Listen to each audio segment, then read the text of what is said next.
नमस्कार, स्वागत है आप सभी का शिक्षा सिटी के इस यूट्यूब चैनल में।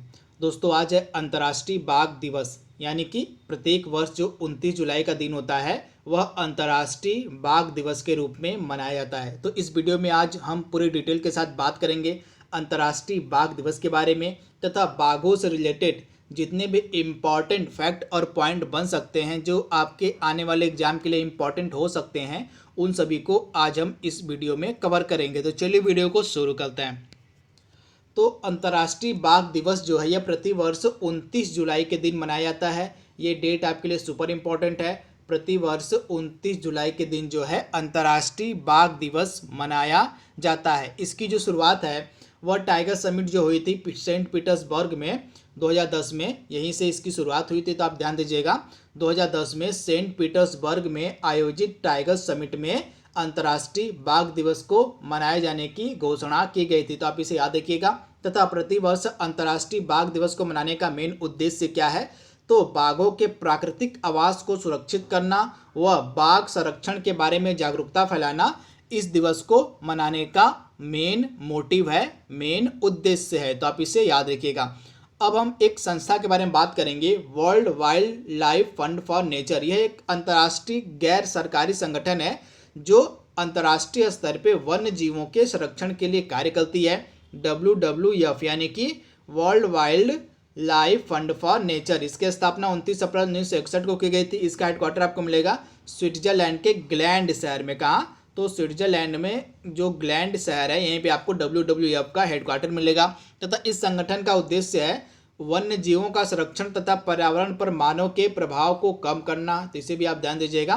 तथा जो WWF है यह वर्ष 1998 से प्रत्येक 2 वर्ष बाद लिविंग प्लेनेट रिपोर्ट भी प्रकाशित करता है। तो इसे भी आप याद रखिएगा। यह अंतर्राष्ट्रीय स्तर पर एक गैर सरकारी संगठन है जो वन्य जीवों के संरक्षण के लिए कार्य करता है। तो आप इसे याद रखिएगा। अब हम आगे के स्लाइड में बात करेंगे बाघों से जुड़े कुछ इंपॉर्टेंट फैक्ट की जो आपके एग्जाम के लिए इंपॉर्टेंट महत्वपूर्ण हो सकते हैं। तो चलिए वीडियो को और आगे बढ़ाते हैं। तो ये आप 13 देश आप अपने नज़र में रखिएगा। ये जो 13 देश हैं ये टाइगर रेंज कंट्री हैं, क्योंकि जो बाघ हैं यहीं पे पाए जाते हैं इन 13 देशों में। इन 13 देशों को मिला के कहा जाता है टाइगर रेंज कंट्री, क्योंकि इन्हीं 13 देशों में बाघ मिलते हैं। जैसे कौन कौन सा हो गया?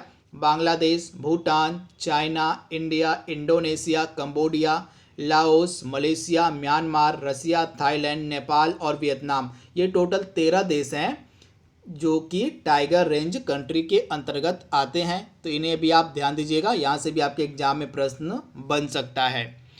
इसके बाद कुछ इंपॉर्टेंट फैक्ट मैंने यहाँ पे अपलोड किए हुए हैं जो आपके एग्जाम के लिए इंपॉर्टेंट हो सकते हैं। तो पहला फैक्ट क्या है? पूरी दुनिया के 70% जो बाघ हैं केवल हमारे प्यारे देश भारत में पाए जाते हैं। तो इसे आप ध्यान दीजिएगा। पूरी दुनिया के जो 70% बाघ हैं वह किस में पाए जाते हैं?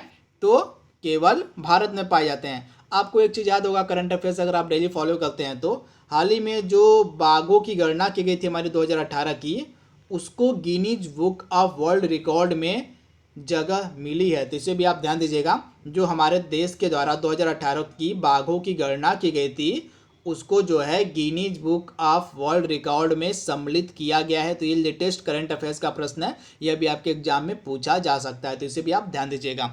इसके बाद जैसा कि मैंने आपको बताया जो पहला टाइगर समिट था वह 2010 में हुआ था सेंट पीटर्सबर्ग रसिया में। तथा यहीं पे यह डिसीजन लिया गया कि 29 जुलाई जो दिन होगा यह अंतर्राष्ट्रीय बाघ दिवस के रूप में मनाया जाएगा। तथा इस समिट में एक और निर्णय लिया गया था कि जो आगे आने वाला साल होगा 2022 का, तब तक जितने भी टाइगर रेंज कंट्री हैं 13 मैंने आपको बताया, तो ये जो 13 टाइगर रेंज कंट्री हैं उनको बाघों की जो संख्या अपने देश में दुगनी करनी पड़ेगी। यानी कि T/2, टी का मतलब आपको हो गया टाइगर और ×2, तो अपने देश में बाघों की संख्या को दुगना करना पड़ेगा 2022 में। तो 2022 में बाघों की 2022 तक सभी देशों को जो टाइगर रेंज कंट्री हैं 13 उनको बाघों की संख्या को दुगना करना पड़ेगा। यह जो निर्णय था यह सेंट पीटर्सबर्ग में लिया गया था। तथा नेपाल पहला देश बना था जिसने अपने देश में बाघों की संख्या को दुगना किया था 2018 में। तो इसे भी आप ध्यान दीजिएगा।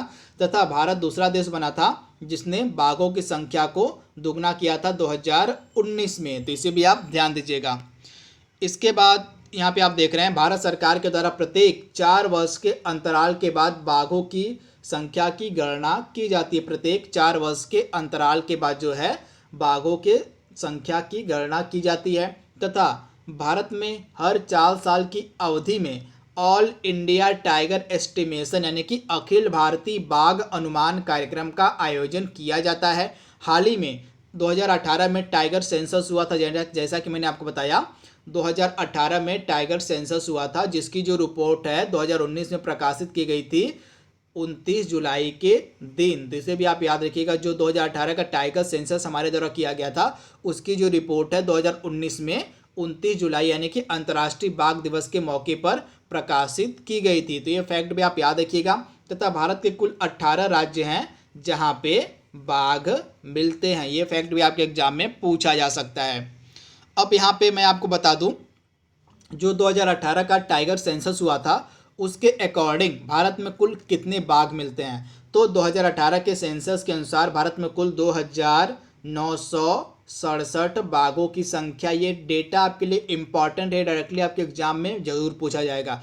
तो भारत में टोटल बाघ कितने प्रेजेंट टाइम में 2967 बाघ हैं। ये 2018 की जो जनगणना हुई थी बाघों की उसके अकॉर्डिंग मैं आपको बता रहा हूँ। इसके अनुसार जो 2018 की बाघों की संख्या जनगणना हुई थी इसमें इसके अकॉर्डिंग भारत में जो सबसे अधिक बाघ हैं वो आपको मिलते हैं मध्य प्रदेश में 526 बाघ।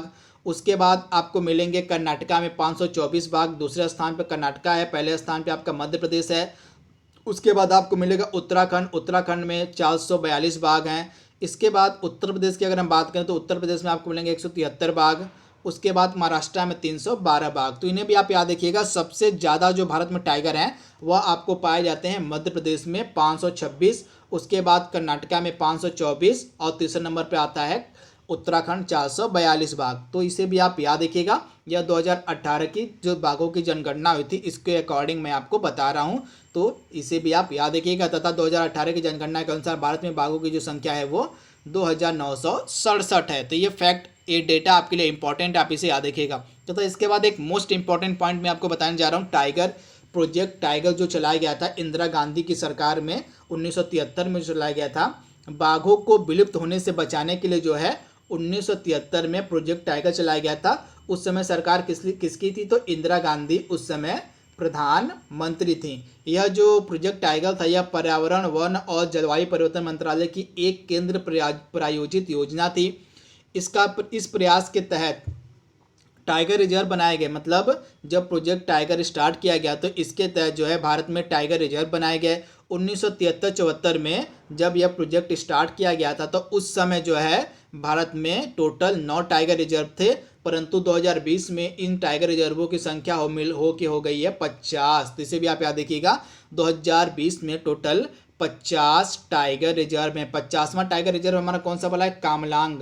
कहाँ पे है, जो कामलांग टाइगर रिजर्व अरुणाचल प्रदेश का है, यह हमारे देश का 50वां टाइगर रिजर्व है। तो इसे भी आप ध्यान दीजिएगा।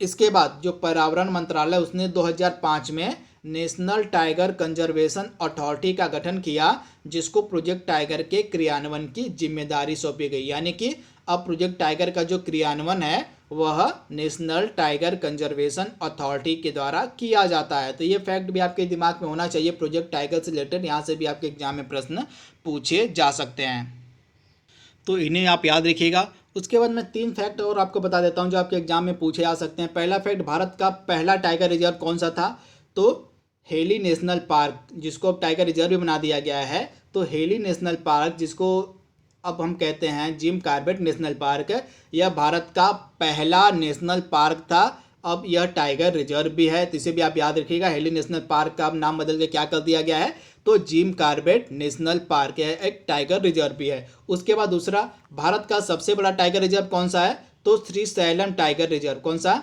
तो श्रीशैलम जो है टाइगर रिजर्व, यह भारत का सबसे बड़ा टाइगर रिजर्व है, जो आपको मिलेगा आंध्र प्रदेश में। उसके बाद 2018 की जो जनगणना हुई थी उसके अकॉर्डिंग भारत का सबसे बेस्ट टाइगर रिजर्व कौन सा था, ये भी आपके एग्जाम में पूछा जा सकता है। तो 2018 की जनगणना के अनुसार भारत का सबसे बेस्ट जो टाइगर रिजर्व था वह था सत्यमंगलम टाइगर रिजर्व। कौन सा?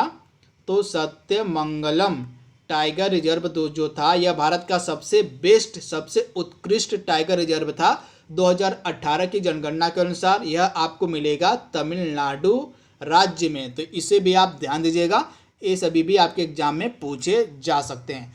तो दोस्तों यह छोटा सा वीडियो था अंतर्राष्ट्रीय बाघ दिवस से रिलेटेड, तथा इस वीडियो में हमने जितने भी इम्पॉर्टेंट फैक्ट बन सकते हैं थे बाघों से रिलेटेड उनको हमने कवर कर लिया है।